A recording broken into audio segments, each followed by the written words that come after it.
በራሳቸው ሰው ነው የምላችሁ። ሌላ እንግዳ ሰው መጥቶ የለም የገደላቸው። ሌላ አዲስ የሆነ ሰው መጥቶ አይደለም ደማቸውን ያፈሰሰው። እዛው የራሳቸው ሰው አብረው ያደጉ፣ አብረው የበሉ፣ አብረው የጠጡ፣ አብረው ለመትረፍም ጭምር ቃሉን ያሰሙ የነበሩ። እውነት ክርስቲያን ስንሆን የምንሸለመው ታዲያ ምን ይመስላችኋል? ስለ ክርስቶስ መሞት ካልሆነ በቀር ሌላ ምንም ነገር ሊደረግ አይችልም። በየትኛው ጊዜ ነው ክርስቶስን ስለሰበኩ በእውነትም ጭምር ከእግዚአብሔር ጋር አብረው ስለኖሩ ተብለው መሬት የተሸለሙ፣ ቤት የተሸለሙ፣ መኪና እያሽከረከሩ የሄዱ ክርስቲያኖች ነበሩ እንጂማ እንደዛ ብንሆን ኖሮ ማን ያሰቃየን ነበር? ማን ይገለን ነበር?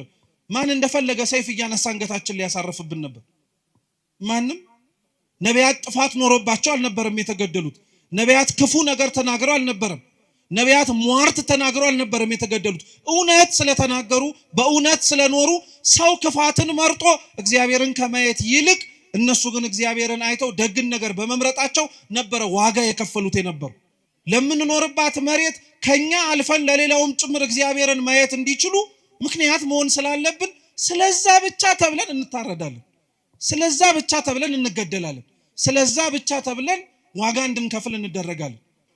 የሚጠሉት የሚገፉት የሌላውን ክፋት እንደ ክፋትነቱ፣ የሌላውን ኃጢአት እንደ ኃጢአትነቱ ከሰው ወቅሰው ፈርደው ሳይሆን የሆነውን እንደሆነ ስላሳዩ፣ ሌላ ምንም ነገር ሆኖ አይደለም። ስላልሰሙ ጆሮዎቻችን፣ ማስተዋል ስላልቻለው አይምሯችን፣ እየተነገረው ነገር ግን ሰምቶ መኖር ስለከበደው ማንነታችን እግዚአብሔር አምላክ አልተወንም።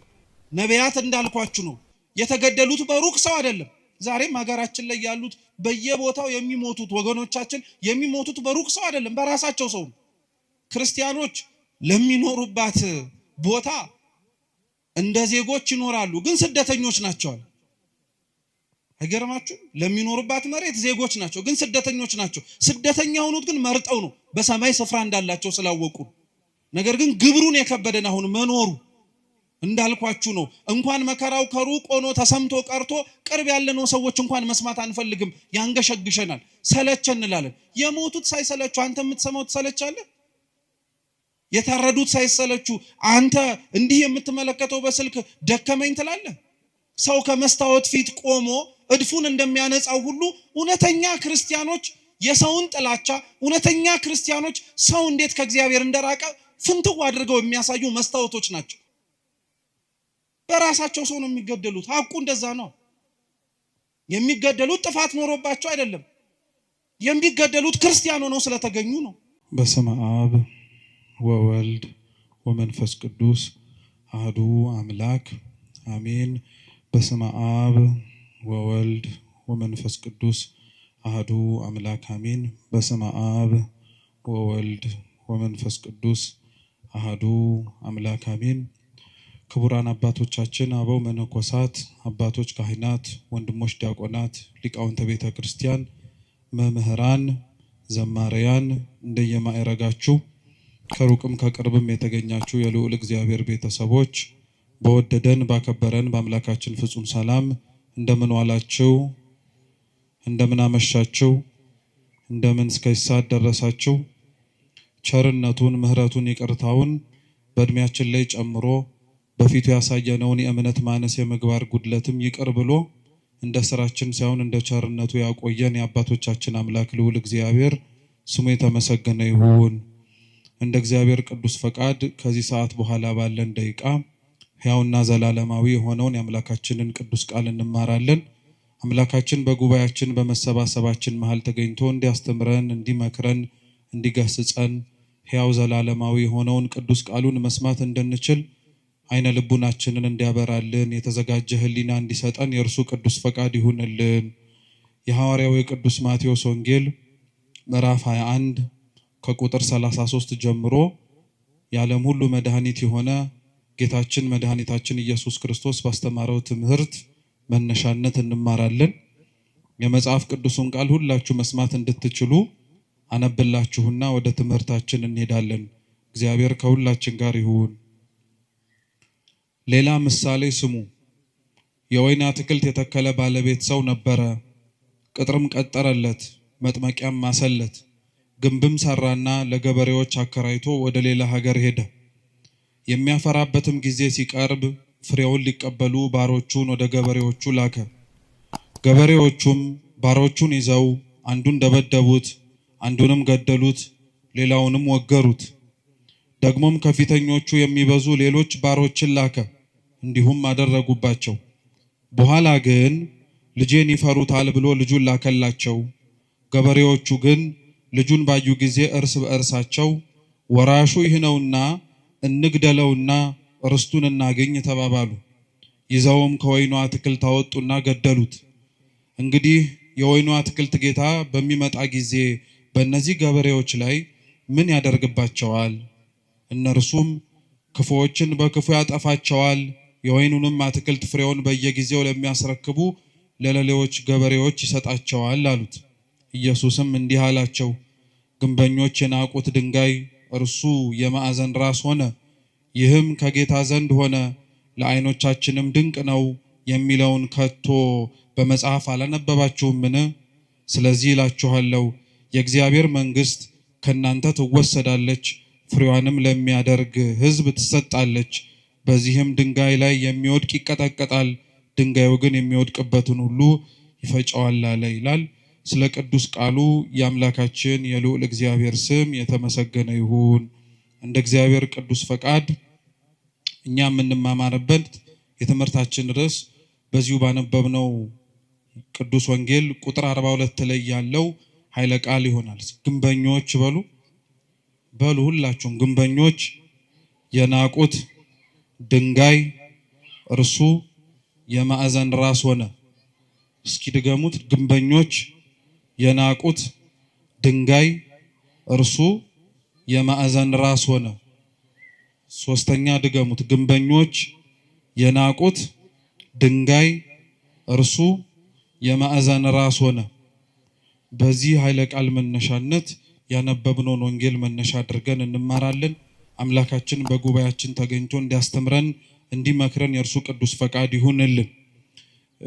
እንደ ሌሎቹ የወንጌል ክፍሎች ሁሉ አምላካችንና መድኃኒታችን ኢየሱስ ክርስቶስ ይህ ያነበብነው ቃሉን ለሚሰሙት ሰዎች ያስተማረው ትምህርት ነው።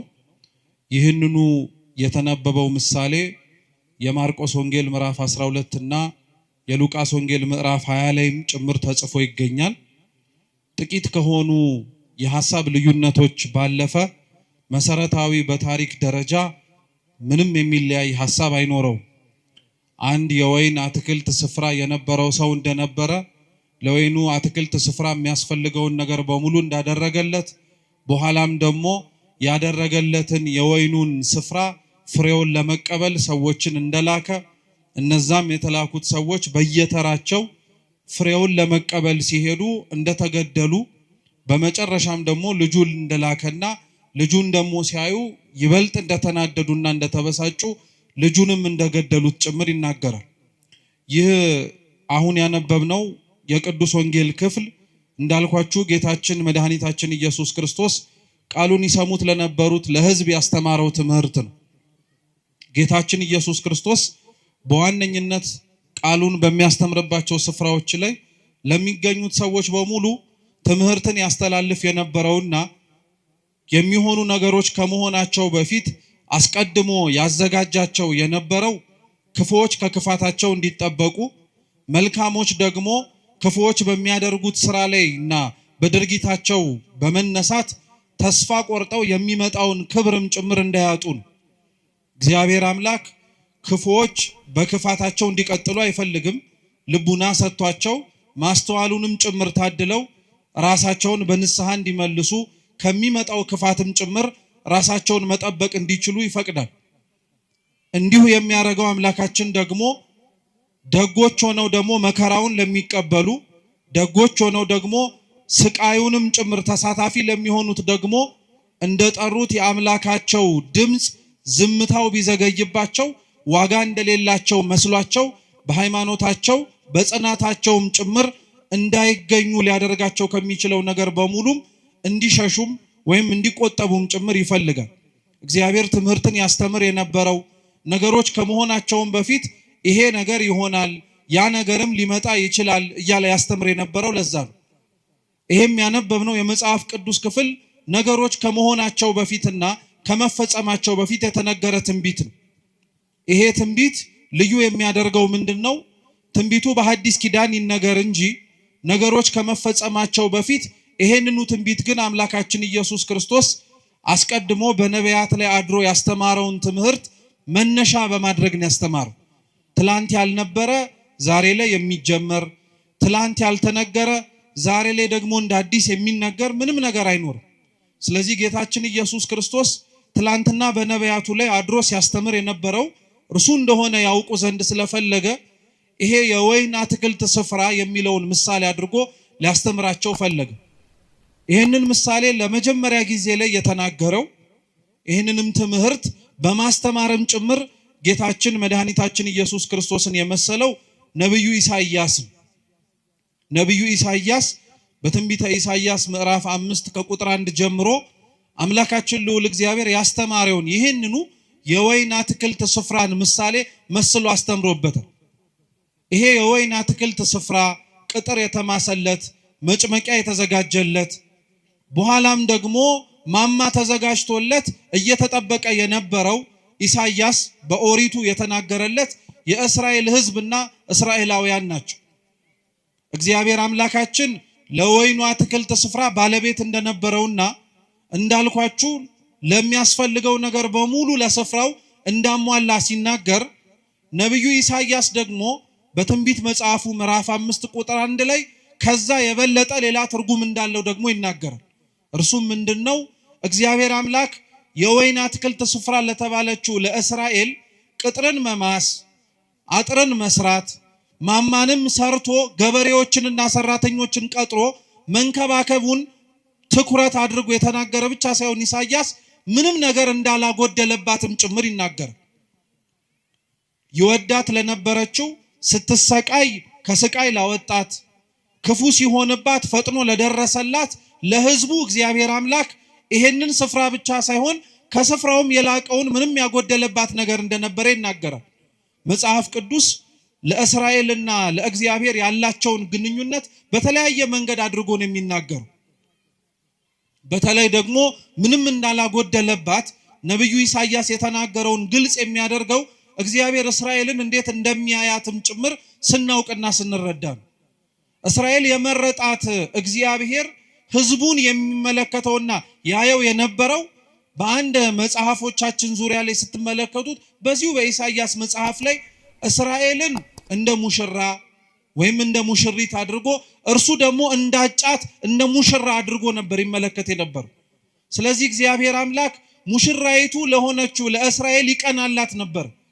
ከእርሱ ሸሽታ ጣዖትን ስታመልክ፣ ከእርሱ ርቃ ድምፁን መስማትን ስታቆም እግዚአብሔር ለእስራኤል ያሳያት የነበረው ነገር በሙሉ ስለሚጠላትና ስለተጸየፋት ስለምታደርግበትም ብዙ ውጣ ውረዶች እንዴት እንዳዘነባት እንድታውቅ ብቻ አልነበርም። ነገር ግን ፍቅሩ ዘልቆ እንዲገባት ስለፈለገ እስራኤልን ይቀጣት የነበረው፣ እስራኤልን ይመለከታት የነበረው፣ እስራኤልን አልፎም እንኳን ዝምታንም ያሰማት የነበረው እግዚአብሔር አምላክ ጠልቷት አልነበር እና ይሄ እግዚአብሔር አምላክ ያደርግላት የነበረው ነገር በሙሉ ላልገባቸው ላልተረዳቸውና ከሩቅ ሆነው ይመለከቱት ለነበሩት ሰዎች እግዚአብሔር እንደተዋቸው፣ እግዚአብሔር እንደረሳቸው፣ እግዚአብሔር የሚጮሁትን ድምጻቸውን እንዳልሰማቸው አድርጎ ይሰማቸው ነበር።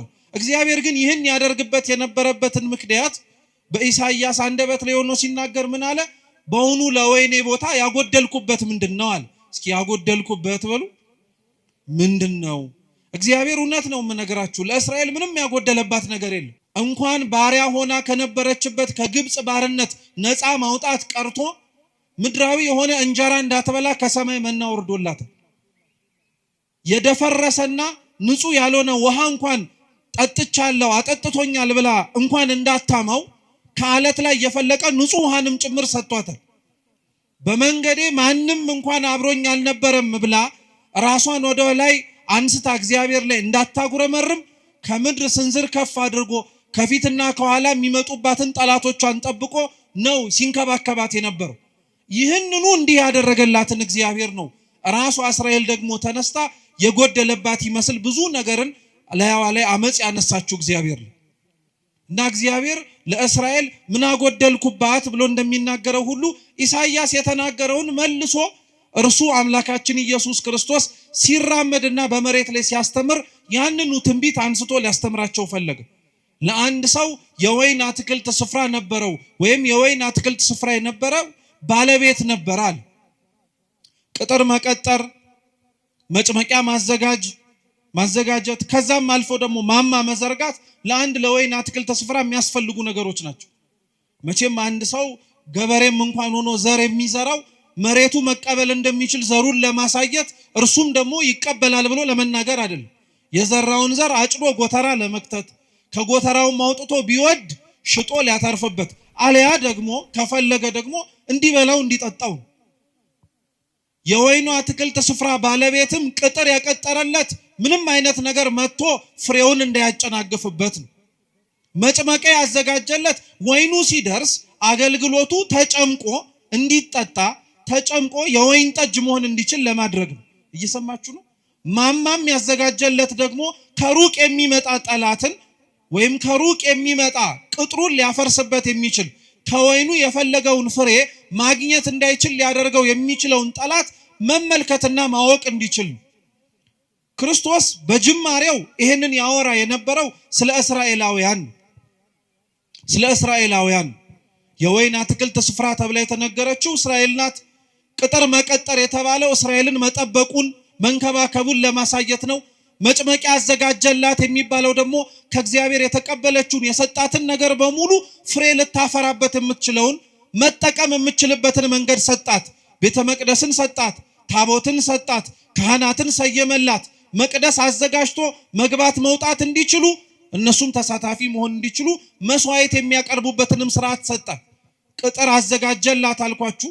መጭመቂያ አዘጋጀላት፣ ማማም ጭምር ሰራላት። ማማው ከሩቅ የሚመጣ ጠላትን ለማወቅ እንዲረዳ ሁሉ መጽሐፍትን ሰጣት ማለት ነው። ነቢያትን አስነሳላት። ከሩቅ የሚመጣውን ክፉም ይሁን ደጉን መስማትና ማወቅ እንዲችሉ አዘጋጃቸው። ይሄ የተደረገለት ይሄ የተፈጸመለት ቦታ እንዳልኳችሁ በጅማሮ እስራኤል ናት። እስራኤል ግን ለዚህ ለተደረገላት ነገሩ አጸፋውን የመለሰችውና ለእግዚአብሔር ያሳየችው ግብረ መልስ ግን እንዴት ነበር? ሲነበብ እንደሰማችሁት ቅዱስ ወንጌሉ የወይኑ ስፍራ ባለቤት ወይኑ የሚያፈራበት ጊዜና ወቅት እንደደረሰ ስላወቀ ሰራተኞቹን ላካል። ሰራተኞቹን የላካቸው ልብ ብላችሁ ስሙ፣ ቅጥሩን እንዲያፈርሱ ወይ የቆመላቸውን ማማ እንዲንዱ ወይ መጭመቂያቸውንም ጭምር ደግሞ እንዲንዱባቸው አይደለም፣ ፍሬውን ብቻ መልቀም እንዲችሉና የተደከመባትን ድካም እንዳለና እንደሌለበት ለማየት። ሰራተኞቹ ግን ሲመጡ በውስጥ ይሰሩ የነበሩት ሌሎች ሰራተኞች ቀድመው በወይኑ ስፍራ ላይ የነበሩት በጣም አድርገው አስቸገሩ። እንዲያውም ይመጡ የነበሩትን ሰራተኞች አንዳንዶቹን ገደሏቸው፣ አንዳንዶቹን ወገሯቸው፣ አንዳንዶቹን ደግሞ በጣም ብዙ ስቃይን አሰቃዩአቸዋል። እግዚአብሔር ለደከመላት ለእስራኤል ይልካቸው የነበሩት ሰራተኞች የተባሉት ነቢያት ናቸው። መጽሐፍ ስለሰጣቸው ስለጠበቃቸው በእግዚአብሔር መቅደስ ውስጥ በረከትንና ፍሬን ማግኘት የሚችሉበትን መጠቀም የሚችሉበትን ነገር በሙሉ ስላደረጋቸው እግዚአብሔር ይሄ ይበቃቸዋል ብሎ አልተዋቸው። እግዚአብሔር እንዲህ አይነት አምላክ ነው። እኛ ለልጆቻችን በየትኛውም ጊዜ ላይ ዛሬ ስለለበሱ ይበቃቸዋል፣ ጠግበው ስላደሩም ነገ ያስፈልጋቸውም አንልም። እንዲያውም የበለጠውን ነገር እናደርግላቸዋለን። እግዚአብሔርም ለሕዝቡ እንደዛ ነው። መጽሐፍ ስለሰጠ መቅደስ ስለሰራ እንዲሁም ያስፈልገንን ነገር በሙሉ ስለሰጠ በቃ ይሄ ይበቃቸዋል አላለም። ነቢያትን ይልክላቸው ነበር። ለነቢያት ግን እነዚህ እስራኤላውያን ያሳዩ የነበሩት ግብረ መልስ ግን እንደነገርኳችሁ ገደሏቸው፣ አሰቃዩአቸው፣ ወገሯቸው። ይሄንን ሁሉ ነገር አደረጉባቸው። ይሄንን ሁሉ ሲያደርጉባቸው ግን ያደርጉት የነበረው ለምንድን ነው ጥያቄው። ልብ ብላችሁ ስሙ። እስራኤላውያን ነቢያትን ይገሉ የነበሩት እስራኤላውያን እግዚአብሔርን ቅዱስ ቃሉን የሚያስተምሯቸውን ሰዎች ያሳድዷቸው የነበሩበት ምክንያት ለምንድን ነው ስትሉ፣ አንደኛውና የመጀመሪያው ምክንያት ህዝቡ ከእግዚአብሔር ርቆ ስለነበረ ነው። ጥቂቶች መልእክት ለመላክ ከተላኩት በውስጥም ጭምር እግዚአብሔርን አብረው መርጠው ለመኖር ካልፈለጉት በቀር ብዙሃኑ በመሬት ሊመቸው የሚችለውንና በዚህ በሚኖርበት ህይወቱ ላይ ሳይጎልበት መመላለስ የሚችልበትን ምርጫዎች መርጦ ስለነበረ እነዚህን ነቢያት ቦታ ሰጥቶ ለማዳመጥ አልፈለግም። ነቢያትን ሁለተኛ ይገሏቸው የነበሩት መስታወት ስለሆኑባቸው ነው። ከእግዚአብሔር ፊት እንዴት መመላለስ እንደሚችሉ ስለነገሯቸው ብቻ ሳይሆን እግዚአብሔር የሚፈልጋቸው ሰዎች በምድር ላይ እንዴት መኖር እንዳለባቸው ከቃል ባለፈ በሕይወት ስላሳዩአቸው። ነቢያት ጥፋት ኖሮባቸው አልነበረም የተገደሉት። ነቢያት ክፉ ነገር ተናግረው አልነበረም። ነቢያት ሟርት ተናግረው አልነበረም የተገደሉት። እውነት ስለተናገሩ በእውነት ስለኖሩ ሰው ክፋትን መርጦ እግዚአብሔርን ከማየት ይልቅ እነሱ ግን እግዚአብሔርን አይተው ደግን ነገር በመምረጣቸው ነበረ ዋጋ የከፈሉት የነበሩ። ስለዚህ ሁሉ ግን የደረሰባቸው ለነቢያትም ጭምር የተደረገላቸው አቀባበል ምንድነው ከተባለ ድንጋይ ነው። ምንድነው ከተባለ መጋዝ ነው። ምንድነው ከተባለ ሰይፍ ነው። ለዛ ነው ቅዱስ ጳውሎስ ራሱ በሐዲስ ኪዳን ክርስቶስን ስለመምረጣቸው ከእግዚአብሔር ጋር አብረውም ጭምር ለመኖር ምርጫቸው ስላደረጉ አንዳንዶች በፍሩክታ ሌሎችም በበረሃውና በየጉያው በሙሉ ተሰደዱአል። ልክ ዘማሪው እንደሚለው ማለት ነው። በየገዳማቱ በየበረሃው የሚል መዝሙር አታውቁ? ስለ ክርስቶስ ሲል የተከፈለ ዋጋ የሚከፈለው ሰዎች የሚደርሳቸው ገጸ በረከት ይሄ ነው። ነቢያት እግዚአብሔርን ስላሉ ተወገሩ። ነቢያት እግዚአብሔርን ስላሉ ተገደሉ። ነቢያት እግዚአብሔርን ስላሉ ብዙ ጸዋትወ መከራ ተቀበሉ እንጂ ክፋት ተገኝቶባቸው አልነበረም። ነቢያት በዚህ አይነቱ ምክንያት ሲሞቱ በዚህ አይነቱ ምክንያት በራሳቸው ሰው ነው የምላችሁ። ሌላ እንግዳ ሰው መጥቶ አይደለም የገደላቸው። ሌላ አዲስ የሆነ ሰው መጥቶ አይደለም ደማቸውን ያፈሰሰው። እዛው የራሳቸው ሰው አብረው ያደጉ፣ አብረው የበሉ፣ አብረው የጠጡ፣ አብረው ለመትረፍም ጭምር ቃሉን ያሰሙ የነበሩ። ክርስትና በነገራችን ላይ በጣም የሚደንቀው እኔነት ስለሌለበት ነው። በነገራችን ላይ እኔነት ስለሌለበት ነው። ስለተረፍን ወይ ስለተሰበሰብን ወይ እኛው ራሳችን እግዚአብሔር እንዴት እንደሚገኝ ስላወቅን ስለሌላው ግድ አይሰጠንም አንልም ክርስቲያኖች። እንጂማ እንደዛ ብንሆን ኖሮ ማን ያሰቃየን ነበር? ማን ይገለን ነበር? ማን እንደፈለገ ሰይፍ እያነሳ አንገታችን ሊያሳርፍብን ነበር? ማንም። እንዲሁ ዝም ብንል እንዲሁ ራሳችንና ራሳችን ብቻ ነው እንጂ ለሌላው አይመለከተንም ብንል ምንም አንሆንም። ግን እንደዛ እንድንሆን ደግሞ ተብለን አልተጠራንም፣ አልተዘጋጀንም። እግዚአብሔር ለዓለሙ ብርሃን እንድንሆን አልጫ ለሆነው ዓለም ጨው እንድንሆን አድርጎ ስላዘዘን ወደድም ጠላንም ለተቀመጥንባት ዓለም ነፍስ መሆን ስላለብን ለምንኖርባት መሬት ከኛ አልፈን ለሌላውም ጭምር እግዚአብሔርን ማየት እንዲችሉ ምክንያት መሆን ስላለብን ስለዛ ብቻ ተብለን እንታረዳለን። ስለዛ ብቻ ተብለን እንገደላለን። ስለዛ ብቻ ተብለን ዋጋ እንድንከፍል እንደረጋለን። ነቢያት እንዳልኳችሁ ነው የተገደሉት በሩቅ ሰው አይደለም።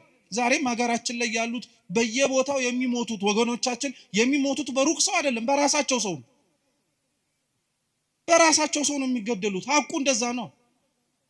የሚገደሉት ጥፋት ኖሮባቸው አይደለም። የሚገደሉት ክርስቲያን ሆነው ስለተገኙ ነው። ክርስቲያን ስለሆኑ ሌላ ምንም ነገር ስለሆኑ አይደለም። እንዲህ ብለን ለመናገር እንዲህ ብለን ለማውራት እንዲህ ብለንም ጭምር እውነታውን ለመመስከር ስለከበደን ካልሆነ በቀር እውነታው ግን ይሄ ነው። ሌላ ካለ እንግዲህ እግዚአብሔርም ያውቃል፣ ጊዜም ጭምር ግልጽ ያደርገው። ካልሆነ በቀር ግን ሌላ ምንም ምክንያት የለው። ገዳዮቻቸው የሚገሏቸው ነቢያትን ለምን ነበር አልኳችሁ እኮ ራሳቸውን ስለሚያዩባቸው ነው። ሰው ከመስታወት ፊት ቆሞ እድፉን እንደሚያነጻው ሁሉ እውነተኛ ክርስቲያኖች የሰውን ጥላቻ፣ እውነተኛ ክርስቲያኖች ሰው እንዴት ከእግዚአብሔር እንደራቀ ፍንትው አድርገው የሚያሳዩ መስታወቶች ናቸው። የሚጠሉት የሚገፉት የሌላውን ክፋት እንደ ክፋትነቱ የሌላውን ኃጢአት እንደ ኃጢአትነቱ ከሰው ወቅሰው ፈርደው ሳይሆን የሆነውን እንደሆነ ስላሳዩ ሌላ ምንም ነገር ሆኖ አይደለም። ነቢያት እግዚአብሔርን ስለተናገሩ የደረሰባቸው ድንጋይ ከሆነ ነቢያት የደረሰባቸው እግዚአብሔርን ስለተናገሩ ሰይፍና ስለት ከሆነ ዛሬ እዚህ ላይ የምንኖረው ክርስቲያኖች እውነት ክርስቲያን ስንሆን የምንሸለመው ታዲያ ምን ይመስላችኋል? ስለ ክርስቶስ መሞት ካልሆነ በቀር ሌላ ምንም ነገር ሊደረግ አይችልም። በየትኛው ጊዜ ነው ክርስቶስን ስለሰበኩ በእውነትም ጭምር ከእግዚአብሔር ጋር አብረው ስለኖሩ ተብለው መሬት የተሸለሙ ቤት የተሸለሙ መኪና እያሽከረከሩ የሄዱ ክርስቲያኖች ነበሩ? እንዲያውም ያንን ነገር የተጸየፉት ነበር እንጂ ነበሩት ሹመት ሽልማቱን የጠሉት ስለ ክርስቶስ ሲሉ ስለከፈሉት ዋጋ መሬታዊ የሆነ ስጦታ ሊሰጣቸው ሲል አንፈልግም፣ ይሄው እግዚአብሔርን ያስረሳናል፣ ጥቅሙ በኋላ ላይ መልሶ እግዚአብሔርን እንድንዘነጋው ያደርገናል ብለው የሸሹ ናቸው እንጂ የኛን ኗኗር ግን እውነቱን ስትመለከቱት ስለኖርነው ክርስትና ወይም ለመኖር ስለሞከርነው ክርስትና ዋጋውን ብድራቱን እንዲሁም ደግሞ ገጸ በረከቱን መካፈል የምንፈልገው ከፊት ለፊታችን ስለሚመጣብንና ስለሚደረግብን መከራ አይደለም። ተውት መከራው ቀርቶ መከራ መስማት እንኳን አንፈልግም እኛ። ቢቻል ብንዘምር፣ ቢቻል ብናጨበጭብ፣ ቢቻል እልል ብንል፣ ቢቻል የደረሰባቸውን ሰዎች ደረሰባቸው ብለን እንዲሁ ዝም ብንል ጥሩ ነበር። ግን እግዚአብሔር ይመስገን እውነት ለመናገር ማስተዋል የሚችሉ አሳቢ የሆኑ አባቶች እናቶች ስላሉን ነገር እንዳንረሳ የደረሰብንንም ጭምር እንዲሁ ዝም ብለን ወደ ኋላ እንዳናደርግ ስለሚያደርጉን። ነቢያት የሞቱት ለዚህ ነው። ዛሬም ያሉት ሰዎች የሚሞቱት ለዛው። ነቢያቱ መገደላቸው፣ ነቢያቱ መሞታቸው የወይኑ የባለቤቱን ስፍራ ግን ይበልጥ እንዲያውም ሌሎች መልእክተኞችን እንዲልክ ነው ያደረገው እንጂ ስለገደሉብኝ ብሎ እንዲያስቀምጣቸው አልተገደደም። እየሰማችሁ ነው? ነቢያቱ ስለሞቱበት እግዚአብሔር አምላክ ነቢያትን አልልክም አላለም። የላካቸው የሱ እውነተኞቹ መልእክተኞች ዋጋ ከፍለው ደማቸውን ለሱ ስላፈሰሱ ከዚህ በኋላ ደም መፍሰሳቸው ይቆማል፣ እኔ ማንንም አልልክም፣ የሆኑት እንደሆኑት ይሁኑ ብሎ አልተዋቸው። እንዲያውም ሲገሉ እየላከ ነው። ትምህርት ነው። በነገራችን ትምህርት ነው። ላስተዋለው ሰው እግዚአብሔር አምላክ ተስፋ አይቆርጥብንም ማለት ነው። ስላልሰሙ ጆሮዎቻችን፣ ማስተዋል ስላልቻለው አይምሯችን፣ እየተነገረው ነገር ግን ሰምቶ መኖር ስለከበደው ማንነታችን እግዚአብሔር አምላክ አልተወንም። አሁንም ድረስ መስማት የምንችል ከሆነ፣ አሁንም ድረስ መለወጥ የምንችል ከሆነ፣ አሁንም ራሳችንን ማስተካከል የምንችል ከሆነ ሌሎችም ሰዎች እንዲሁ በሌሎችም ህይወታቸውም ጭምር መማር የምንችልበትን መንገድ ይከፍታል። በመጨረሻ ግን የወይኑ ባለቤት ስፍራ የተባለው አምላካችን ልዑል እግዚአብሔር ግን የላከው ልጁን፣ ምኑን አልኳችሁ? ልጁን የላከው። ነቢያቱን የቀጧቸው ወይ መጀመሪያ የተላኩትን ሰራተኞች የገደሏቸው ሩቅ ስለሆነ ነው ብሎ አሰበላቸው። አይገርማችሁ? ሩቅ ስለሆኑ ማለት ነው፣ ቅርብ ስላልሆኑ፣ አንድም መተው ቦታውን ይወርስብናል ብለው ስላሰቡ። ግን እግዚአብሔር አምላክ ስላደረጉት ግፍ በግፍ ስለፈጸሙት ክፋት በክፋት ሊመልስ የሚችል አምላክ አልነበረም፣ አልሆነባቸውም ጭምር። ይሄን ክርስቲያኖች ሁሌም እንምላችሁ እንዳትረሱት ባካችሁ። እግዚአብሔር አምላክ ስለደረሰብንና ስለሚሆንብን ክፋት በሙሉ በቀለኛ ነው ማለት አጥፊ ነው ብቻ ማለት አይደለም። እግዚአብሔር አምላክ በቀለኛ ነው ማለት ዛሬ የገደሉትን እንደሚገደሉ ሆነው የሚመጡበት ጊዜ ሰዎች ይመጣሉ። ታያላችሁም ጭምር እግዚአብሔር ያደረገው። ዛሬ ያሳደዷትን ቤተክርስቲያን የሚሰደዱላት ይሆናሉ። ዛሬ የገደሏቸውን ሰዎች መልሰው የሚገደሉ ሆነው ስለ እግዚአብሔር አንገታቸውን የሚሰጡ ይሆናሉ። ይሄ ቤተክርስቲያናችን ህይወት ላይ የነበረ ነው። ትላንትና ያሳደድ የነበረ ደማስቆ ድረስ ወርዶ አንገት ስቤ አመጣለሁ ያለው ጳውሎስ እኮ እዛው ተምሮና ተለውጦ የሚሰደድ ሰው ነው። የእግዚአብሔር በቀሉ ሰይፍና ስለት አንስቶ መቅሰፍትም ጭምር እየላከ መቅጣት ብቻ አይደለም፣ ያሳደዱትን እንዲሰደዱ ማድረግ ነው። የገደሉትን እንዲሞቱለት ማድረግ ነው። የጠሉትን ይበልጥ እንዲሞቱለት ማድረግ ነው። ይሄን እግዚአብሔር አምላክ አድርጎታል። መድኃኔዓለም አምላካችን ይሄንን ፈጽሞታል። እንኳን ሩቅ ለሆኑት ሰዎች ቀርቶ ነው የምላችሁ፣ ከደሙ ንጹህ ነኝ እንኳን ብሎ እጁን ታጥቦ አሳልፎ ለሰጠው ጲላጦስ እንኳን እግዚአብሔር አምላክ በቀሉን የተበቀለው እሱን በመቅሰፍ አይደለም።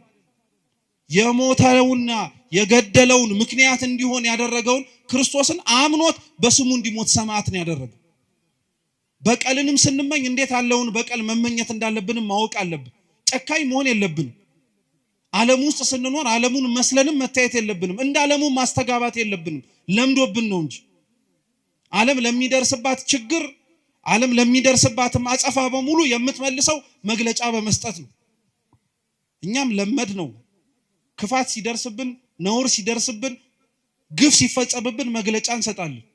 መግለጫው ክፉ ነው እያልን አይደለም። ነገር ግን ቤተክርስቲያን ስለሚደርስባት መከራ እጆቿን ዘርግታ መፍትሄ ወደሚሰጣት ወደ እግዚአብሔር ነው የምትጮኸው። ከንፈራችንን መጠን እንዲሁ ዝም ብለን አይደለም የምንሄደው። እንባችንን አፍስሰን እግዚአብሔር አምላክ እንዲመለከተን እንማጸናለን እንጂ። ዓለም ላይ ስንኖር ክርስቲያኖች እንደ ዓለምማ መሆን የለብን። በልተን ጠጥተን አግብተን ወልደን ልንኖር እንችላለን። ነገር ግን ያንን ሁሉ ስናደርግ ለምን እንደምናደርገው ማወቅ አለብን። እውነቴን ነው የምላችሁ፣ ክርስቲያን መሆናችን ትርጉም አልባ መሆን የለበት በፍጹም። አሁን እንደዛ ስለሆነ ነው እንጂ ትርጉም አልባ መሆን የለበት። ቅዱስ ጎርጎርዮስ ክርስቲያኖች በዓለም ሲኖሩ ስለሚያደርጓቸው ነገሮች በሙሉ ሲናገር ምን እንዳለ ታውቃላችሁ? ክርስቲያኖች ለሚኖሩባት ቦታ እንደ ዜጎች ይኖራሉ፣ ግን ስደተኞች ናቸው። አይገርማችሁ? ለሚኖሩባት መሬት ዜጎች ናቸው፣ ግን ስደተኞች ናቸው። ስደተኛ ሆኑት ግን መርጠው ነው፣ በሰማይ ስፍራ እንዳላቸው ስላወቁ። ቀጠለ ቅዱስ ጎርጎርዮስ ክርስቲያኖች በምድር ሲኖሩ ይነግዳሉ፣ ያተርፋሉ፣ ይበላሉ፣ ይጠጣሉ። ያን የሚያደርጉት በምድር ስለኖሩ ብቻ ነው። ነገር ግን ሁሉንም ደግሞ ይንቁታል። በቃ ክርስቲያን መሬት ላይ ሲኖር ክርስቶስ በመሬት ላይ ሲኖር ያደረገውን ነገር በሙሉ እያደረገ ለመኖር ራሱን ነው ማዘጋጀት መቻል ያለበት። እንደዛም ሆኖ ነው መሰራትምና ማደግ ያለበት። እንደዛ መሆን እንድንችል እግዚአብሔር ሁላችንንም በቸርነቱ ይርዳን። ስሙን መሸከሙንማ ሁሉንም ተሸክመነው፣ ነገር ግን ግብሩን የከበደን አሁን መኖሩ እንዳልኳችሁ ነው። እንኳን መከራው ከሩቅ ሆኖ ተሰምቶ ቀርቶ ቅርብ ያለነው ሰዎች እንኳን መስማት አንፈልግም፣ ያንገሸግሸናል፣ ሰለቸን እንላለን። የሞቱት ሳይሰለቹ አንተ የምትሰማው ትሰለቻለህ? የታረዱት ሳይሰለቹ አንተ እንዲህ የምትመለከተው በስልክ ደከመኝ ትላለህ? ይህ በጣም ከባድ እኮ ነው። በነገራችን ላይ ሌላው ስለ ክርስቶስ መሞት አልደከመውም፣ አንተ ስለ ክርስቶስ የሚሞቱትን መስማት ሰልችቶሃል። ሌላው ስለ ክርስቶስ ዋጋ የሚከፍል አለ፣ አንተ ስለ ክርስቶስ ዋጋ የከፈሉትን ማዳመጥ ደክሞሃል። በጣም ነው የሚያሳዝነው እኮ እውነት። ለስሙ ደግሞ ሰማዕታትን እንዘክራለን እንላለን። የሰማዕታትን ዜና ቤተክርስቲያን የምትዘክረው ስዕላቸውን ስላ ብቻ አይደለም፣ ገድላቸውን እያነበበች እንዴት እንደኖሩም ጭምር በማሰማት። ስለ ክርስቶስ የሞቱትን ዜና መስማት የከበደው ሰው እንዴት ቆሞ የጊዮርጊስን ገድል ይሰማ?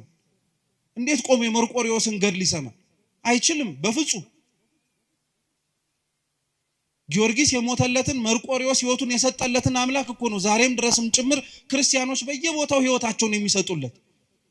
የነሱን ዜናማ መስማት እንዲያውም ጥብዓትን የሚጨምር፣ የነሱን ዜና ማዳመጥማ እንዲያውም ሕይወትን ነው ጭምር የሚያሞቅ።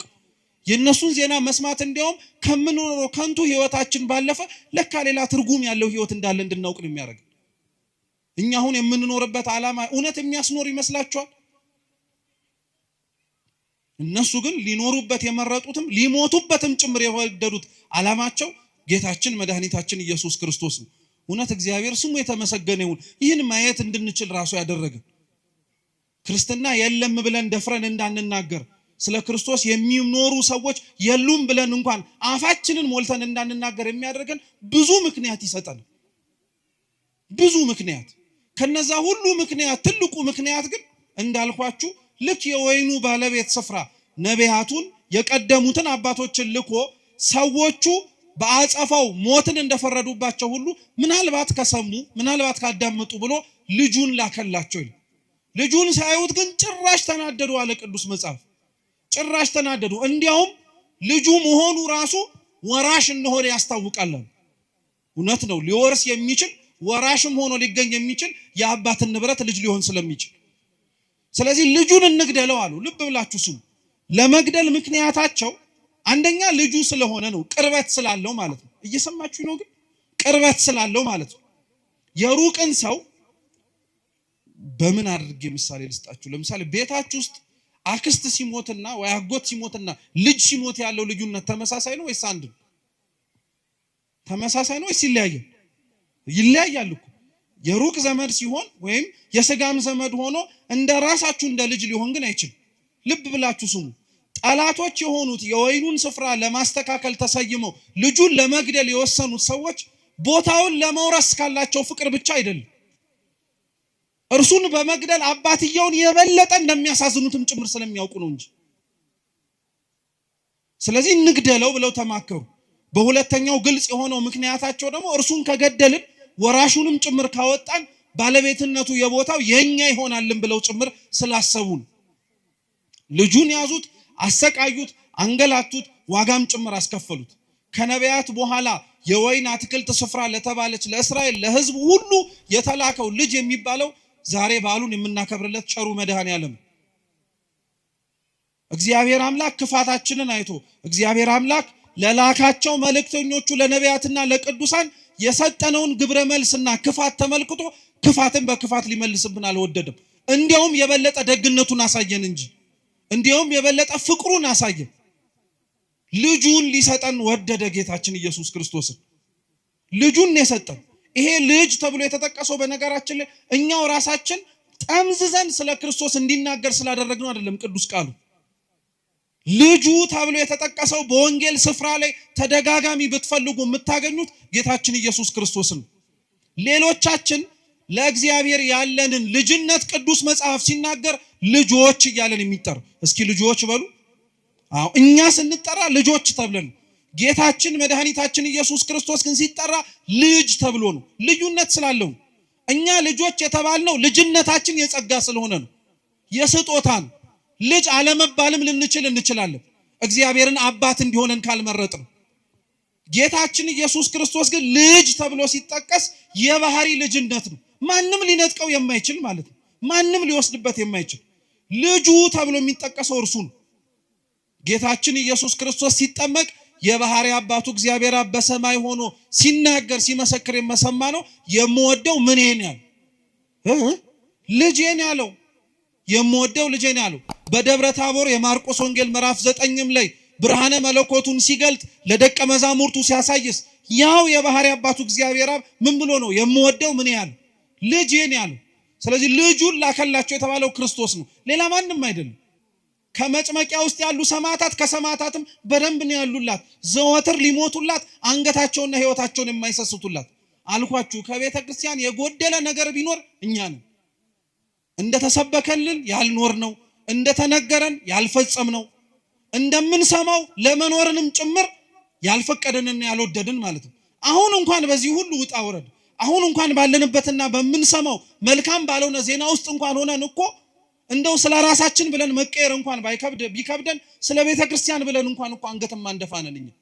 ደፋሮች እኮ ነን እውነቴን ነው የምነግራችሁ ደፋሮች ኃጢያታችን ግድ የማይሰጠን ማለት ነው በደላችንና ነውራችን ምንም ነገር የማይከብደን እውነቴን እኮ ነው የምላችሁ እንዴት የራሳችን ኃጢያት ለራሳችንስ እሺ አይከብደን ለምደነው ነው እንበል የኛ ኃጢያት ለሀገር ለወገን ለራሳችን ለሆኑ ለቤተ ክርስቲያን ሰዎች ዋጋ ያስከፈለ መሆኑን እንኳን ስናውቀው እንዴት እግዚአብሔር ፊት ራሳችንን ዝቅ ማድረግና ማረን ማለት ይከብደናል ጸሎት እኮ ተለምነን የምንጠራበት አይደለም እኛው ራሳችን ተሰብስበን እንጸልይ ብለን የምናነሳው ነው እንጂ ጥሪ እኮ ነው ክርስቲያኖች ምን እናርግ ነው ታዲያ የሚባል መፍትሄው ከእርሱ ነው ከተባለ እግዚአብሔር ነው መልስ የሚሰጠን ከተባለ እርሱን የምንጠራው በምንድን ነው ሲመልሱልን በጸሎት እኮ ነው ሌላ በምን ልንጠራው እንችላለን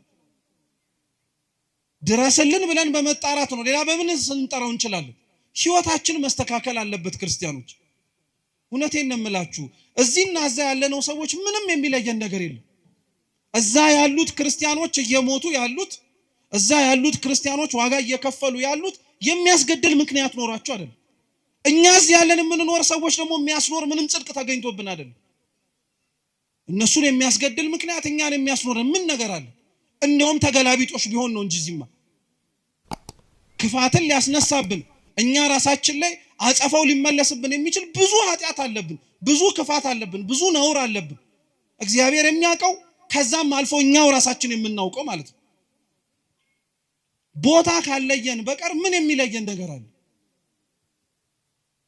መስተካከል ካለብን መስተካከል አለብን ክርስቲያኖች እውነቴን ነው የምላችሁ ሁላችን ያጠፋነውን የሳትነውን ያጎደልነውን ይጠቅማል ብለን ነገር ግን በዘለቄታው ቤተክርስቲያኒቷን እየጎዳት ያለውን ነገር በሙሉ እውነቴን ነው የምላችሁ መስተካከል አለብን በቃ ያፈረስናቸው ህጎች በሙሉ የናድናቸው ሥርዓቶች በሙሉ ችግር የለም ብለን ገሸሽ ያደረግናቸው የቤተክርስቲያን ህይወቶች በሙሉ ዛሬ መተው ዋጋ ያስከፈሉን ያሉት እነሱ ናቸው ሌላ ምንም ነገር አይደለም ክርስቲያኖች እነሱ ናቸው የትላንትና ኃጢያቶቻችን ማስተካከል ያልመረጥናቸው እንዲያውም ለምደን ጭራሽ እንደ ሥርዓት ያደረግን ለመኖር የወደድናቸው ዛሬ ዋጋ ያስከፍሉን ካላስተካከልናቸው ነገም አያቆምም ነገም ይቀጥልብን ስለዚህ ቢያንስ እንኳን መፍትሄን ፈልግ ብለን ቢያንስ እንኳን እናስብ ብለን ቢያንስ እንኳን ከኛ ምን ይጠበቃል ስንል ከኛ ምን ይጠበቃል የሚለው ጥያቄ መልሶ የሚጀምረው ከየግለሰብ ከራሳችን ከገሌ የሚጠበቅበትን ካላወቅ ካንተና ከኔ የሚጠበቅበትን ልንገር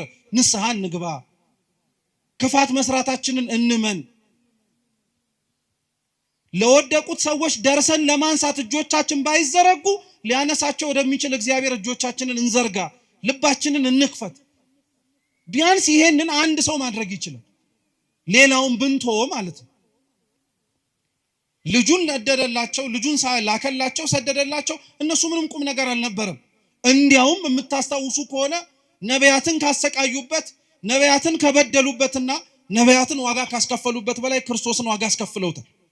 አሰቃይተውታል፣ ገርፈውታል። በአንድ ፍርደኛ ሊደረግበት የማይገባውን ነገር በሙሉ በአምላካችን አርገውበታል። መግረፍ ብቻ አይደለም፣ ውሃ እንዲጠማ አርገውታል። መስቀል አሸክመውታል። ራቆቱን እርቃኑን ሆኖ ሀፍረት እንዲሰማው አድርገውታል። ሰው ሁሉ ማየት እንዲችል፣ ሰው ሁሉ መመልከት እንዲችል በመስቀል ላይ ከፍ አድርገው ሰቅለውታል። እውነተኛ የሆኑ ክርስቲያኖች አድራሻቸው ጎልጎታ ላይ ነው። እውነተኛ የሚኖሩ ክርስቲያኖች የሚታዩት ከመስቀሉ ስር ነው። ስለ አምላካቸው መከራ እየተቀበሉ ማለት ነው። እኔ ክርስቲያኖች ስለ እግዚአብሔር ቢያንስ እንኳን እምላችሁ ስለ ስሙ መሞት ቢከብደን ስለ ስሙ መኖር እንዴት ይከብደን? ቤተ ክርስቲያን ሆነን እግዚአብሔር ጋር አብረን መኖር የምንችልበት ጥሪ እየተሰማ ቅዳሴ እየተቀደሰ ቅዱስ ቁርባን እየተሰጠ የንስሐ አባቶች ቆመው በቅዱስ ቤተ ክርስቲያን ቅጥር ግቢ ውስጥ እያሉ ሞቱን መጀመሪያ ምን አስመኘህ? መኖሩን እስኪ መጀመሪያ ልመደው። እኔ ለሃይማኖቴ ሞታለሁ ትላለህ። አረ መኖሩን መጀመሪያ እስኪ ጀምረው። እንዲሁ ዝም ብሎ የሚሞት ይመስላል? እንዲሁ ዝም ብሎ አንገት የሚሰጥ ይመስላል? አይደለም። ክርስቲያኖች መኖር የጀመረ ሰው ነው ለመሞትም ጭምር የሚቸኩል። እኛ እኮ ከሩቅ የሰማነው ሞት፣ ከሩቅ የሰማነው ሰይፍና ስለት እዚህ የሚመጣ እግዚአብሔር ነው የሚያውቀው። ማናችን እስከ መጨረሻው ድረስ ልንጸና እንደምንችል። መኖርን ያለመደ ሰው እንዴት ለመሞትም ጭምር ይቸኩላል? አልኳችሁ እኮ ክርስቲያኖች ስለ እግዚአብሔር ለመሞት ከመመኘታችሁ በፊት መጀመሪያ ስለ ክርስቶስ መኖርን መናፈቅ መቻል አለባችሁ። የዛን ጊዜ ላይ ገዳይ እስኪመጣም አትጠብቁም። እናንተው ራሳችሁ ለመሞትም ጭምር ትንደረደራላችሁ። ለምን ይመስላችኋል? ዘመነ ሰማዕታት ሲያበቃ መነኮሳት በረሃውን በሙሉ ያጥለቀለቁት። ሰይፍና ስለቱ ሲቀር የሰላም ዘመን መጣ ተብሎ በቆስጠንጢኖስ ሲታወጅ እኮ ደም ስለ ክርስቶስ ማፍሰስ በግድ ቀረ ብለው አገር ሰላም ብለው አልተቀመጡም። ሕይወታቸውን ለክርስቶስ አሳልፈው ስለሰጡ መከራውን ለመሳተፍ እንዲያውም የበለጠ ጭንቅ ወደሚገኝበት ወደ በረሃው እየሸሹ ገቡ እንጂ ሰማዕትነቱ ሲቀር ሰማዕትነቱ እየቀረ ሲመጣ ምንኩስናው እያበበ እየሰፋ መጣ። ምክንያቱ ይሄ ነበር፣ ስለ ክርስቶስ መኖርን መናፈቅ ማለት ነው። ልጁ የሞተላቸው ልጁንም ጭምር እንዲሞት ከመላኩ በፊት መጀመሪያ እኮ ክርስቶስ አብሯቸው እንዲኖር ነው የተደረገው። እየሰማችሁ ነው? ክርስቶስ ከመሞቱ በፊት አብሯቸው ነበር አልነበረ? ነበረ፣ ኖሮ ነበረ። ሕይወትን እንዴት መመላለስ እንዳለባቸው አሳይቷቸው ነበር። ሕይወትን ካሳያቸው በኋላ ነው ሞትንም ጭምር ያሳያቸው እንጂ ሞትን አሳይቷቸው አልነበረም መጀመሪያ ያስደነገጣቸው። እኛም የሚመጣውን ሞት የምንፈራው መጀመሪያ መኖሩ ስለከበደን ነው። የሚከብድም ሆኖ አይደለም ስላልመረጥነውም ጭምር ነው። ማናችንም እውነቴን እንምላችሁ ክርስቲያኖች ቆመን አንቀርም። በአንድም ይሁን በሌላ መንገድ መሞታችን አይቀርም። ግን አደራ መርሳት የሌለባችሁ እንዲሁ ኖረን እንዲሁ እንዳንሞት ግን መፍራት አለብን። በጣም እንዲሁ ዝም ብለን መኖር እንዲሁ ዝም ብሎ መሞት አያዋጣም። ስንኖር የእውነት ለክርስቶስ መኖር መቻል አለብን። በቃ ስንሞትም ስለ እግዚአብሔር ብለን መሞት መቻል አለብን። በቃ እንደዛ መኖርን ነው መናፈቅ መቻል አለብን። ልጁን ሰደደላቸው። የሰደደውን ልጅ ደግሞ እንዳልኳችሁ ክርስቶስን ይበልጡኑ መከራ ያበዙበት፣ ይበልጡኑ ስቃይ ያበዙበት። ስለዚህ ምን ይደረጋል አላቸው። ጠያቂውን መልሶ ለራሳቸው ነው የጠይቃቸው በነገራችን። ስለዚህ የተሻለው ነገር አሉ ፈሪሳውያን። እያወቁት እኮ ነው ደግሞ መልሱን የሚሰጡት። እያወቀ ጥፋት የሚያጠፋ ሰው አለ ማለት ነው። አያችሁ? እያወቀ ማለት እየጠነቀቀ ምን እንደሚደርስ አጸፋውን እያወቀ በደል የሚበድል ሰው አለ። ልክ እንደኛ ክፉን በክፉ መንሳት አለበት። እንደሱ መነጠቅ አለባቸው። ፍሬውን መልሶ ሊሰጥ የሚችለው ጋር መሰጠት አለበት ተባለ። እውነት ነው። ግን እግዚአብሔር ቤተ ክርስቲያንን ከኛ ወስዶ ለማን ይስጣት ታዲያ? ክርስቲያኖች የወይን አትክልት ስፍራ ያልኳችሁ ቤተ ክርስቲያን ናት ብያችኋል። እነዚህ ሰዎች የወይኑን አትክልት ስፍራ ወስደህ አልያ ደግሞ ሰራተኞቹን አስወጥተህ ትርፋማ ለሚሆንበት ሰው ነው መመላለስ ያለበት አለው። እንግዲያውስ እግዚአብሔር የኛን ከንቱነት አይቶ ቤተ ክርስቲያንን አይወስድብን። ትርፋማነታችን እስከየት ይመጣል? እሷ ከሄደች እኛንም አይነቅለን። በሌላ ቦታ ፍሬያማ ልንሆን አንችልም። በዚህ ሳምንት ከግንቦት 23 ጀምሮ እስከ ፊታችን እሑድ ቤተክርስቲያን ስለ መንፈስ ቅዱስ ነው የምታስተምረው፣ ስለ ፍሬያማነት ማለት ነው። እግዚአብሔር በህይወታችን ውስጥ ሲኖር ስለሚታይባቸው ነገሮች ማለት ነው። የወይኑ አትክልት ስፍራ ላይ የተተከሉት በሙሉ ፍሬያማ ሊሆኑ ግድ ነው። ቤተክርስቲያን ውስጥ ያለ ሰው በሙሉ ፍሬ ሊኖረው ግድ ነው። ስለ ክርስቶስ መሞትን መኖርን ብቻ አይደለም ትዕግስት ሊኖረው ግድ ነው። እግዚአብሔር እኛን በታገሰ ልክ እኛም እሱን መታገስ አለብን፣ መለመን መቻል አለብን። እውነቴን የምላችሁ ክርስቲያኖች እኛ በህይወታችን ስንኖር ኃጢአት ስንሰራ በቅጽበት ያላጠፋን አምላክ እኮ ነው ዛሬ ስንጠራው ዝም አለ ብለን ደግሞ የምናጉረመርምበት። አንተ ስትጠራው ቶሎ መልስ ቢሰጥህ ማለት እኮ በተገላቢጦሽ ሳጠፋን በዛው ቅጽበት አጥፋኝ እንደማለት እኮ። ስለ ኃጢአት የታገሰ እግዚአብሔር ጸሎታችንንም እየሰማ ዝም ያለበት ምክንያት አለ። አቅም አንሶት አይደለም፣ ክብር ይግባውና እንደዛም ተብሎ አይነገርለትም። እውነቴን የምላችሁ ክርስቲያኖች ይህ ታሪክ ላይ ራሱ ቅዱስ ጎርጎርዮስ ሲያስተምር ምን ይላል መሰላችሁ? ለአንዳንዶች ይላል ለአንዳንዶች በተለይ የወይኑ ባለቤት ስፍራ እግዚአብሔር መሆኑ እግዚአብሔር እንደመሆኑ ሁሉን አዋቂነቱን ቅዱስ ጎርጎርዮስ ሲናገርና ይጠይቃል። ይሄንኑ ጥያቄን እናንተን ልጠይቃችሁ እየሰማችሁ መሆን ማወቅ ስለምፈልግ የተላኩት ሰራተኞቹ ከመላካቸው በፊት እንደሚሞቱ እግዚአብሔር ያውቃል አያውቅ? መልሱ እንጂ በሚገባ። ደግሞስ ሲልክ እንደሚሞት ያውቃሉ አያውቁ? ያውቃል እሱ። እሺ ጥሩ። ልጁንስ ሲልክ ለልጁ እንደማይመለሱና የባህሪ ልጁ ጌታችን ኢየሱስ ክርስቶስንም እንደሚገድሉትና እንደሚሰቅሉት ያውቃል አያውቅ? ለምን እያወቀ ይሄንን አደረገው ነው ጥያቄ። አቅም ስለሌለው ነው? አይደለም። ወደፊት የሚመጣውንስ ነገር ስለማያውቅ ነው? አይደለም። ያውቃል አላችሁኝ? ያውቃል፣ እውነት ነው። እግዚአብሔር አምላክ አቅም አንሶት አይደለም። ክፋት የሚሰሩ ሰዎች ክፋት ከመስራታቸው በፊት የሚሰሩትን ክፋት ያውቀዋል ጠንቅቆ፣ በደንብ አድርጎ ነው የሚያውቀው። ዝም የሚለው ክፋቱን የሚቀበሉት ሰዎች አንደኛ ከክርስቶስ ጋር በሞት ህይወታቸውን እንዲያሳምርላቸው ነው። ለቤተ ክርስቲያን ዘወትር ማህፀነ ለምለም ሆና ሰማዕታትን እንደምትወልድ እንድናውቀው ነው። ለኛ ክፋት የሚሰሩትን ሰዎች ክፋታቸው ውስጥ እያገባ ወደ ኋላ የማይመልሳቸውም አይደለም። አንዳንዴ ያረጋዋል እግዚአብሔር፣ ሌላውን ጊዜ ላይ ዝም ሊል ይችላል እግዚአብሔር። ዝም የሚለው ግን አልኳችሁ አቅም አንሶት አይደለም። ክፋቶችም የሚሰሩት ልክ ደግ እንደሚሰሩት ነፃ ፈቃድ አላቸው። ይሁዳ ክርስቶስን አሳልፎ እንደሚሸጠው ጠንቅቆ እያወቀ አይደለ እንዴ ምን ሲያደርግለት የነበረው? ዝም ብሎ ታግሶት አልነበረ? አሳልፎስ እንዳይሰጠው ምልክትስ እየነገረው አልነበረ? ተው እያለ እየተናገረ አልነበረ? ተናግሮታል እኮ በተደጋጋሚ። ይሁዳን እንዳይሸጠው፣ ይሁዳ ክፋት እንዳይሰራ፣ ይሁዳ ኃጢአት እንዳይሰራ በደንብ አድርጎ ደጋግሞ ነግሮታል። ነፃ ፈቃዱን አልገፈፈው። ዛሬም ክፋት የሚሰሩትን ሰዎች ክፋታቸውን እያወቀ እንዳይሰሩት ይናገራል እግዚአብሔር። አልሰማም ካለ፣ አላዳምጥም ካለ፣ አሻፈረኝ ካለ ግን በኋላ ላይ የሚመጣውን ደግሞ በጸጋ መቀበልም ግዴታ አለበት። እግዚአብሔር አምላክ የቁጣውን በትር አንስቶ እርሱም ደግሞ መልስ ሰጣለሁ ካለ ለማዳመጥ ዝግጁ መሆን መቻል አለበት ማለት ነው። ክርስቶስ ከዛ በኋላ ይሄንን ሲነግራቸው አይ የወይኑ አትክልት ስፍራ መነጠቅ አለበት፣ ሰራተኞቹ መለወጥ አለበት ብለው ራሳቸው በራሳቸው ላይ ፈረዱ። እኛም እውነት ራሳችን ላይ ለመፍረድ እግዚአብሔር በቸርነቱ ይርዳል። ከእግዚአብሔር የፍርድ ዙፋን ፊት ሳትቆሙ ክርስቲያኖች እናንተው ራሳችሁ ከእግዚአብሔር ፊት አሁን ቆማችሁ ራሳችሁ ላይ ፍረዱ። ንስሐ ግቡ ማለት ነው። በቃ ንስሐ እንግባ። በደል መስራታችንን እንመን። ምንም ደስ የሚያሰኝ ምንም የሚያኩራራ ምንም አንገትን ቀና አድርጎ የሚያስኬድ ነገር የለን።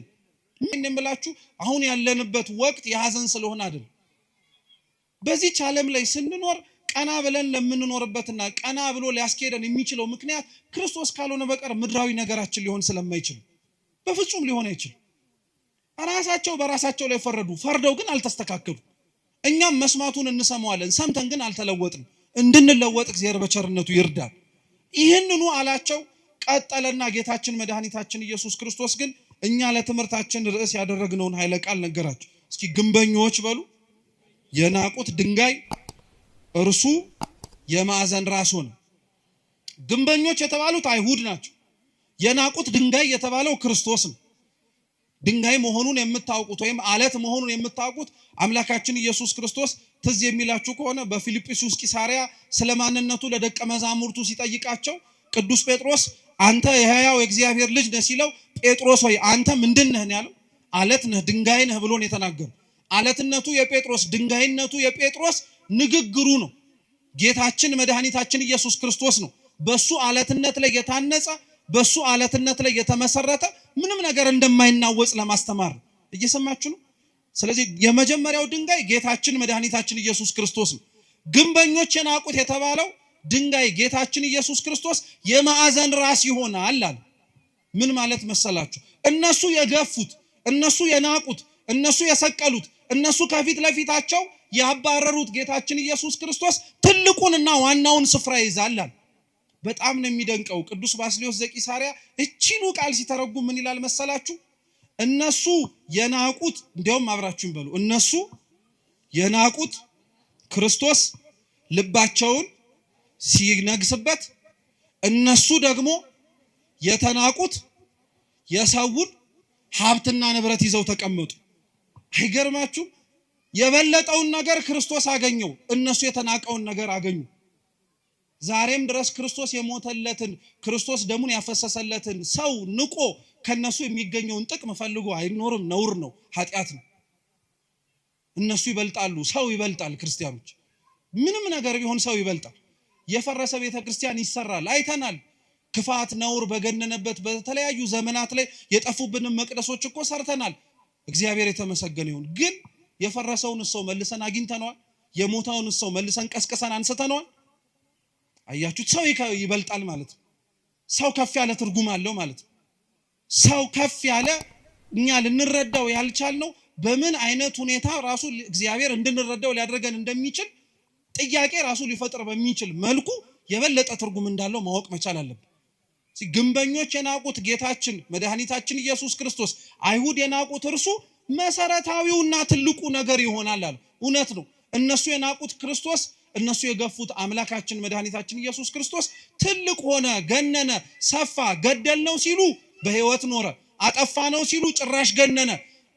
የሚያመልኩትን የሚከተሉትን ተማሪዎቹን በተናቸው ሲሉ እንዲያውም ጭራሽ በጰራቅሊጦስ እጅግ እጥፍ ድርብ ሆኖ 3000 ክርስቲያኖች ወደ ቤተክርስቲያን ገብተው ጭራሽ የቤተክርስቲያን ጉባኤ ሰፋ። አንደኛው ትርጉም እርሱን ልብ ብላችሁ ስሙ። ሁለተኛው ግን ይሄ አሁን ያነበብኩላችሁ የመጽሐፍ ቅዱስ ክፍል እቤት ገብታችሁ ከፍ ብላችሁ ብታነቡት ታሪኩ ከጌታችን ከመድኃኒታችን ከኢየሱስ ክርስቶስ ቤተ መቅደሱን ካነጻበት ታሪክ ጋር አብሮ የተያያዘ ነው። እየሰማችሁ ነው? አስታወሳችሁት? ቤተ መቅደስ ውስጥ ገብቶ ቤቴ የጸሎት ቤት ነው እንጂ የወንበዴዎች ዋሻ አይደለም ብሎ ሲያነጻ እርሱ የተነገረበት ክፍለ ምንባብ ላይ ነው ይሄም ያለው አብሮ። በዕብራይስጥ ልጅ የሚለው ቃልና ድንጋይ የሚለው ቃል ተመሳሳይ ነው። ማለትም ደግሞ ቃሉ ይተረጎማል፣ አብሮ ይጠጋጋል። በዕብራይስጥ ድንጋይ ማለት እብን ማለት ነው። እየሰማችሁ ነው አይደል? እብን ማለት ነው። ልጅም እንደዚሁ በአቻ በቃል በድምጸታ በኩል ተቀራራቢ የሆነ ትርጉም እንዳለው ምሁራን ይናገራሉ። እና ይሄንኑ ቃል ሲተረጉሙት ምን ይላል? ግንበኞች የናቁት ድንጋይ የተባለው አንድም ክርስቶስ ነው ይላሉ፣ አንድም አካሉ የሆነች ደግሞ ቤተክርስቲያን ናት ይላሉ። እየሰማችሁ ነው? ግንበኞች የናቁት ድንጋይ የማዕዘን ራስ ይሆናል አይደል የተባለው። የተገፋችው ቤተክርስቲያን መግነኑ አይቀር። የፈረሰችው ቤተክርስቲያን ነገ ተሰርታ ከፍ ብላ መታየቱ አይቀር። የናቋት ቤተክርስቲያን ተመልሰው ተንበርከከው ይቅርታ እንደሚጠይቋት አይቀርም። ምንም ጥርጥር የለም። ይሄው ክርስቶስ አሳይቶናል። እርሱን የናቁት በኋላ ላይ ክብሩን እንዳዩት ሁሉ ዛሬም ቤተክርስቲያንን የናቋት ነገ ላይ ክብሯን ከፍ ብላ ይመለከቷታል። አንገታችንን መድፋት ያለብን ስለራሳችን ኃጢአት፣ አንገታችንን መድፋት ያለብን ስለራሳችን በደል ነው እንጂ በክርስቶስ በደሙ የተዋጀች ቅድስት ቤተክርስቲያን ምንም አትሆን፣ ምንም አትሆን። ትላንትና የነበሩት ያሰቃዩት፣ ያንገላቷት፣ ዋጋ ያስከፈሏት በሙሉ የሉም። ዛሬ እርሷ ናት ያለችው። ዛሬም ድረስ ቤተክርስቲያን ውስጥ ያለን ሰዎች ማወቅ መቻል ያለብን ይህንኑ ነው። ክርስቲያኖች ያ ማለት ግን ቸልተኛ፣ ያ ማለት ግን ለዘብተኛ፣ ያ ማለት ግን እንቅልፋም መሆን አለብን ማለት አይደለም። መጸለይ አለብን፣ መበርታት አለብን፣ መጠንከር መቻል አለብን። ቤተክርስቲያናችንን ችግር ደርሷል ኑ ድረሱ ተብሎ ደውል እስኪደወልልን መጠበቅ የለብንም። ይሄው የተሰበሰበው የማታ ጉባኤ ህዝብ ነገ በቅዳሴው ተሞ ተሰብስቦ ቅዱስ ሥጋውን ክቡር ደሙን እየተቀበለ መገኘት መቻል አለበት። ያኔ ቤተክርስቲያን አለች ይባላል። ያኔ ቤተክርስቲያን እየሰራች ነው እየተገኘችም ነው ይባላል። ስለዚህ የተናቀችው ቤተክርስቲያን ሁሌም ተንቃ አትቀርም። የተገፋው መድኃኒታችን ኢየሱስ ክርስቶስ በምእመናን ልብ ላይ እንደነገሰው ሁሉ ባሳደዷት ልብም ላይ ቅዱስ ቤተክርስቲያን ነግሳ የምናይበትን ዘመን አምላካችን ቅዱስ እግዚአብሔር ቅርብ ያድርግልን። የሰማነውን በልቡናችን ሰሌዳ ይጻፍልን። አምላካችን መድኃኒታችን ኢየሱስ ክርስቶስ በሀገራችን በሚቀበሉት ስለ ክርስቶስ ሲሉ ስለሚሞቱት ወገኖቻችን ብሎ የነሱን ደማይቶ እኛን የደነዘዝነውን ያንቃን። እነሱን በቸርነቱ የጎበኘ እግዚአብሔር እኛንም በምህረቱ ኃጢአታችንን ይቅር እንዲለን ንስሐ ገብተን ቅዱስ ቁርባን መቀበል የምንችልበትም እድሜ እንደጨመረልን መጠቀም እንድንችል በቸርነቱ ይርዳን።